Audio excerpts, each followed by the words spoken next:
jiraattota bulchiinsa magaalaa Galamsoo fi naannawaa ishee dhalattoonni magaalaa Galamsoo biyya keessaa fi biyya alatti argamtan hooggantoonni mootummaa gulantaa garaa garaa irratti argamtanii fi jaalattoonni misoomaa xiqqarraa hanga guddatti kan iddoo jiruun hin daangessine waamicha misooma waloo isiniif qabna. Teessoo biyyattii magaalaa Finfinnee irraa kiiloomeetira 400 fi takka magaalaa guddoo godina Harargee lixaa Ciroo irraa immoo kiiloomeetira 71 fagaattee kan argamtu magaalaan Galamsoo akka maqaa fi seenaa kiyyatti guddinni koo nan madaalu kan jettu Galamsoo wirtuu aadaa fi seenaa giddu gala qaroominaa teessoo sirna bulchiinsa gadaa durii handhuura qabsoo ganamaa bulchiinsi magaalaa Galamsoo waamicha misooma waloof galii walitti qabuu yookaan teeletoonii qopheesse yommuu isin afeeru miira guddina biyyaatiin gammachuu olaanaatu itti dhagahama.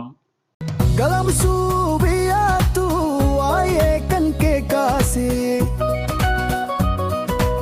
wallisaa baay'eetu durma kaakiin waliisi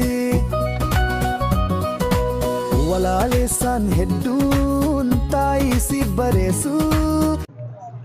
Sagantaan guddaan istaadiyeema yookiin immoo dirree kubbaa miilaa bulchiinsa magaalaa Galamsootti gaafa 24 bara 2018 qophaa'e. Qophii guddaa, qophii abdii fi hawwii guddaan uummanni eegaa jiru waan ta'eef sagantaa sanarratti hirmaannaan misoomaa gosoota adda addaa kan gaggeeffamuu fi